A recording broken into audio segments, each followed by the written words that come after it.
Hello students, welcome to online classes. तो student, आज की क्लास में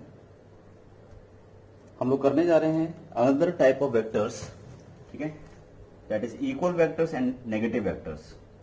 सो in the last class we have studied that what is vector, types of vector हमने किया था, that is polar vector and axial vector. और अब हम करने जा रहे हैं, और उसके बाद हमने एक यूनिट वेक्टर भी किया था जिसके ऊपर एक न्यूमेरिकल भी हमने किया था। Now the next is your second vector is equal vector. देखिए इक्वल वेक्टर किसे कहते हैं, तो देखिए इक्वल वेक्टर अगर हम बात करें तो two vectors are said to be equal if they have equal magnitude and same direction. यानी कि मैग्नीट्यूड भी सेम होना चाहिए और डायरेक्शन भी सेम होना चाहिए। अगर मैग्नीट्यूड डायरेक्शन दोनों सेम है तो इसका मतलब such type of vectors are known as equal vector. जैसे कि आप देखिए ए और बी की डायरेक्शन भी सेम है और इसका जो लेंथ है वो भी बराबर है। तो लेंथ बराबर है तो इसका मतलब इसका मैग्नीट्यूड भी बराबर है। तो अगर मैग्नीट्यूड बराबर है और डायरेक्शन अगर बराबर है then we can say that these are equal vectors. ये क्या होंगे? इक्वल वेक्टर्स होंगे। So A and B here are equal vectors. ठीक है, तो ये एग्जांपल हो गया। इसी तरीके से नेगेटिव वेक्टर की अगर मैं बात करता हूं तो देखिए नेगेटिव वेक्टर क्या होंगे? It is a vector of same magnitude of a given vector but acting in direction opposite to that of given vector. Let's say मैंने कहा कि ए वेक्टर है और ए वेक्टर का मुझे एक नेगेटिव वेक्टर बनाना है। तो नेगेटिव वेक्टर की खासियत ये होती है कि उसका मैग्नीट्यूड तो सेम रहता है, यानी कि इसकी लंबाई जितनी है उतनी ही लंबाई का मुझे बनाना है लेकिन ऑपोजिट डायरेक्शन में। Then such type of vectors are known as negative vector. तो मैग्नीट्यूड सेम रहना चाहिए लेकिन डायरेक्शन ऑपोजिट होनी चाहिए। ठीक है, अब ये आपको ध्यान में रखना है। तो इसी तरीके से अगर एक एग्जांपल और लेते हैं हम, तो अगर मैं ये कहता हूं कि suppose this is your P vector और मुझे इस पी वेक्टर का नेगेटिव वेक्टर ड्रॉ करना है, तो सेम लंबाई का सेम मैग्नीट्यूड का मुझे एक और वेक्टर ड्रॉ करना है बट इन ऑपोजिट डायरेक्शन। ठीक है, तो हम ये कह सकते हैं कि this is your negative vector. ठीक है, तो P vector is your given vector और इसका हमने ये नेगेटिव वेक्टर ड्रॉ कर दिया है। ठीक है, चलिए अगला देखते हैं।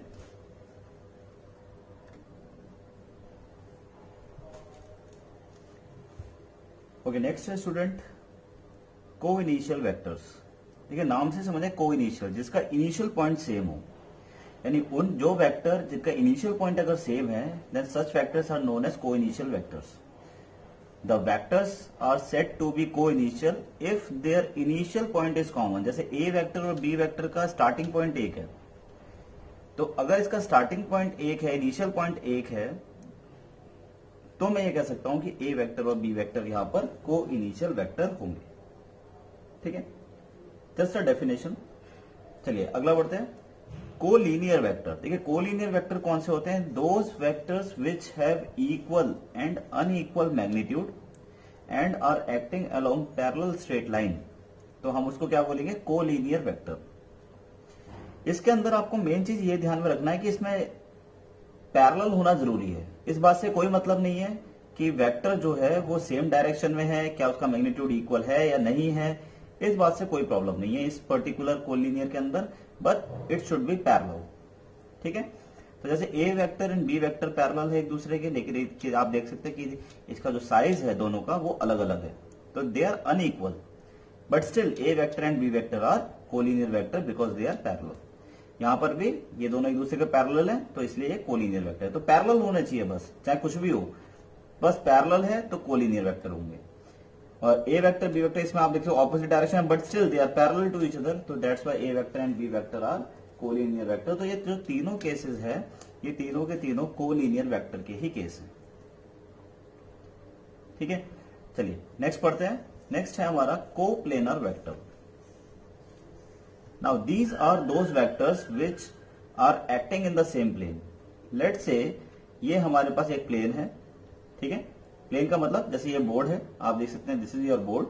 तो इस पर्टिकुलर बोर्ड के ऊपर जितने भी वेक्टर है, let's say this pen is a vector. ठीक है, let's say this marker is also a vector और ये एक प्लेन के ऊपर रखे हुए हैं।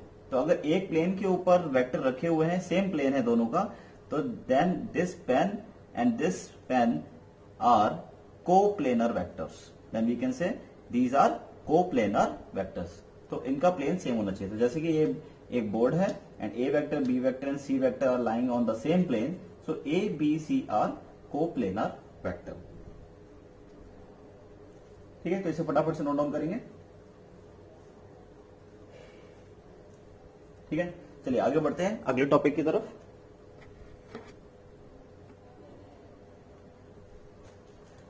ओके, नेक्स्ट है student position vector and displacement vector. ठीक है, ये हमारा अगला टॉपिक है। तो हमारे टाइप सारे खत्म हो चुके हैं, अब तो हम नेक्स्ट आ रहे हैं, that is position and displacement vector. देखिए, पोजीशन वेक्टर नाम से समझ जाए, जो पोजीशन बताए किसी भी ऑब्जेक्ट का, तो उसको हम क्या बोलेंगे, पोजीशन वेक्टर। और डिस्प्लेसमेंट वेक्टर वो होता है कि अगर सपोज किसी ऑब्जेक्ट ने किसी भी एक पॉइंट के रेस्पेक्ट में डिस्प्लेसमेंट किया है और कितना किया है, तो वो हमें बताता है डिस्प्लेसमेंट वेक्टर। जैसे कि इस पर्टिकुलर केस में अगर हम देखते हैं कि लेट से ये हमारा एक एक्स वाई डायमेंशन है, ठीक है, 2 डायमेंशनल हमारा एक प्लेन है, एंड हम ये मान लेते हैं कि suppose there is an object जो कि स्टार्टिंग में ए पॉइंट पे था। ठीक है, तो ये जो हम देखेंगे कि यहां पर जो हमारा वेक्टर होगा ओ से लेकर ए तक, तो O A is your vector. ठीक है, O A is a vector, let's say this is R1 vector. So this is your position vector. ये क्या होगा, हमारा पोजीशन वेक्टर होगा, बिकॉज ये ए पॉइंट की पोजीशन बता रहा है। ठीक है, let's say this object has change its position और कुछ टाइम के बाद वो बी पॉइंट पर आ गया। ठीक है, now B is the new position, तो ओ से लेकर बी तक अगर मैं बात करता हूं तो ये हो जाएगा मेरे पास R2 वेक्टर। ठीक है, now both are position vector, क्योंकि दोनों पोजीशन बता रहे हैं ऑब्जेक्ट की। ठीक है, तो ये ध्यान में रखना है आपको।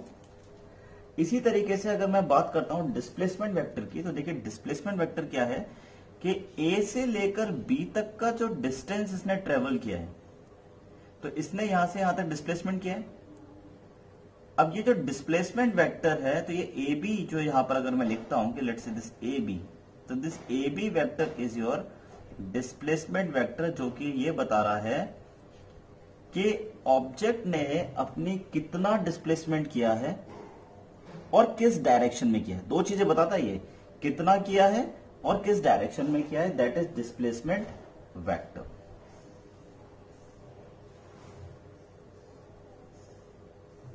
ठीक है स्टूडेंट, तो आई होप ये चीज आपको क्लियर है कि पोजीशन वेक्टर क्या होता है, डिस्प्लेसमेंट वेक्टर क्या होता है। पोजीशन वेक्टर वो वेक्टर होता है जो आपको क्या बताता है, पोजीशन के बारे में। ठीक है, ऑब्जेक्ट की पोजीशन के बारे में। जबकि जो डिस्प्लेसमेंट वेक्टर होता है वो क्या बताता है आपको, तो वो बताता है आपको ऑब्जेक्ट के डिस्प्लेसमेंट के बारे में कि उसने किस डायरेक्शन में और कितना डिस्प्लेसमेंट किया है।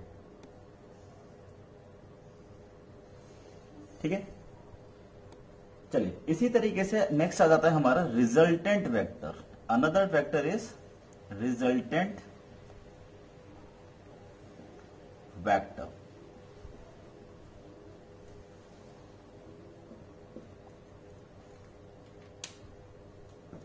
ठीक है, देखिए रिजल्टेंट वेक्टर कब कहेंगे हम किसी भी वेक्टर को। रिजल्टेंट वेक्टर क्या होता है, थोड़ा सा ये समझो, बहुत ज्यादा इंपॉर्टेंट है। रिजल्टेंट वेक्टर इन सभी वेक्टर्स में सबसे ज्यादा इंपॉर्टेंट है, या तो यूनिट वेक्टर इंपॉर्टेंट है या फिर आपका रिजल्टेंट वेक्टर इंपॉर्टेंट है। देखिए रिजल्टेंट वेक्टर क्या कहता है, इसकी पहले डेफिनेशन फटाफट से लिख लेते हैं। The resultant vector of 2 or more vector is defined as it is that single vector, it is that single vector which produces the same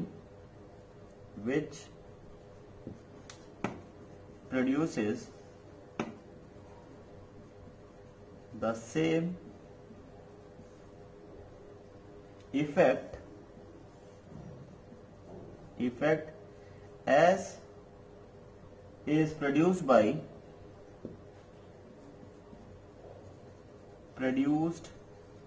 by individual vectors together, individual vectors together, ठीक है। For example let's see, मैं ये कहता हूं कि suppose let's say ये दो vector, let's say this is A vector and let's say this is B vector, okay. And let's say यहां पर कोई भी एक ऑब्जेक्ट है O, O is the object जिसके ऊपर दो वेक्टर लग रहे हैं, A vector and B vector. Now A vector and B vector अगर हम देखें, एक इधर लग रहा है ऑब्जेक्ट को इधर ले जाने की कोशिश कर रहा है, एक ऑब्जेक्ट को इधर ले जाने की कोशिश कर रहा है, तो ऑब्जेक्ट एक्चुअल में मूव करेगा किस डायरेक्शन में? तो ऑब्जेक्ट की जो टेंडेंसी होगी वो होगी डायगनली मूव करने की। The object will tend to move towards,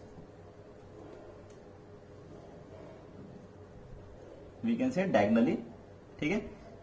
तो ये हो जाएगा मेरे पास रिजल्टेंट वेक्टर, ठीक है।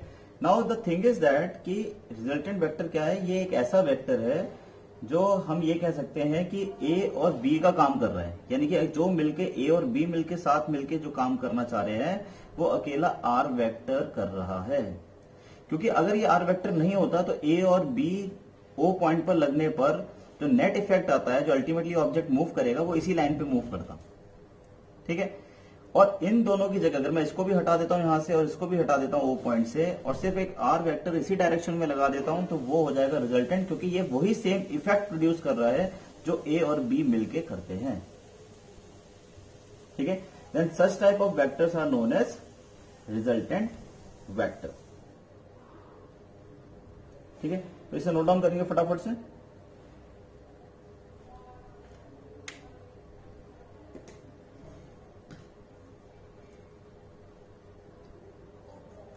चलिए एक एग्जांपल और देखते हैं फटाफट से। चलिए इसे मैं रब कर रहा हूं मैं।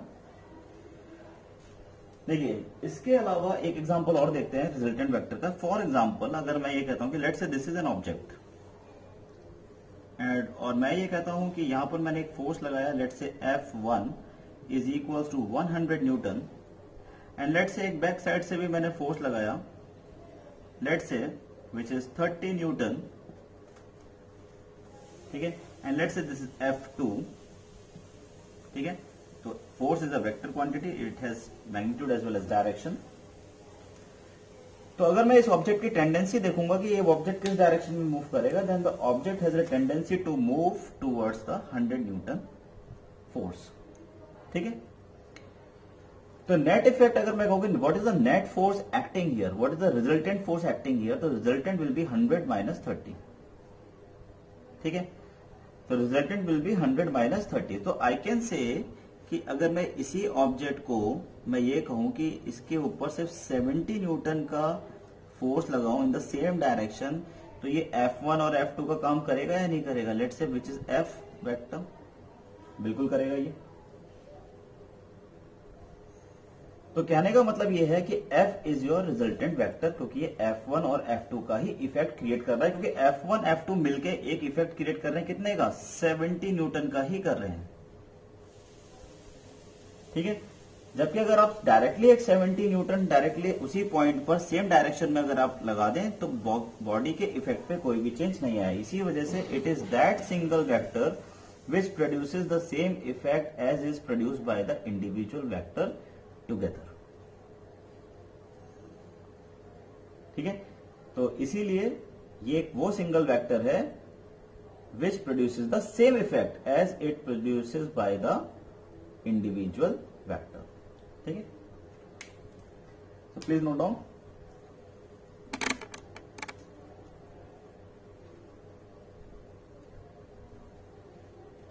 So आने वाले सेशंस में हम लोग करेंगे next is our addition of vector, जिसमें हम triangle law and parallelogram law को स्टडी करेंगे, ठीक है।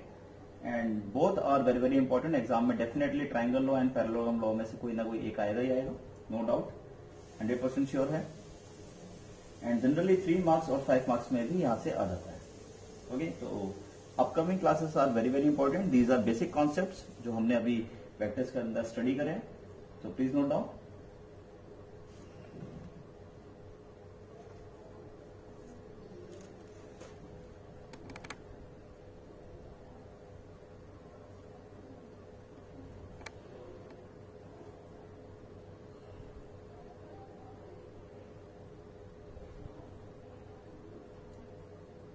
Thank you.